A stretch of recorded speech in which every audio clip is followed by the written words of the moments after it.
I was given these benches for the garden and they didn't look like that.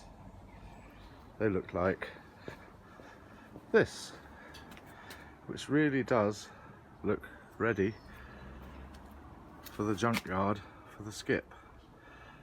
However, what I'm going to do is I'm going to sand this. I'm going to repair the legs for the table, and we're going to make a new frame to go on the base of it out of these pieces of wood. And this one, it was originally hinged and it's vintage habitat, so we're going to upcycle this and save this beautiful piece of wood instead of throwing it in the rubbish dump or in the skip. First sanding on the rear underside of the table. You're going to get into all these slats in every one. Anyway, it's coming up nicely, as you can see. Left the stain to dry, 3 coats, black walnut.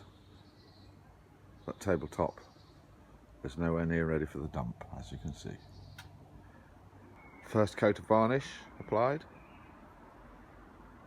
We varnish the back first, turn it over, varnish the front, stand it on 2 sticks so it doesn't stick to your table.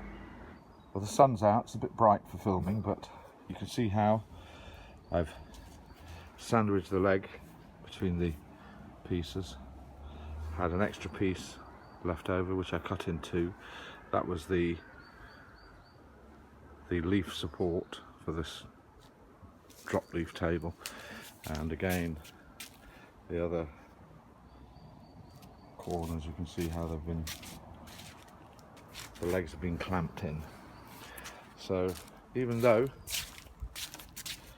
we actually have a chunk out of one leg, it's a bit of a war wound, I don't mind it, adds to the history. Now we've got a good strong table out of all that wood that looked ready for the skip. Put some angle brackets to secure the top to the base, and now I'm going to turn it over and start using it. Thanks for watching.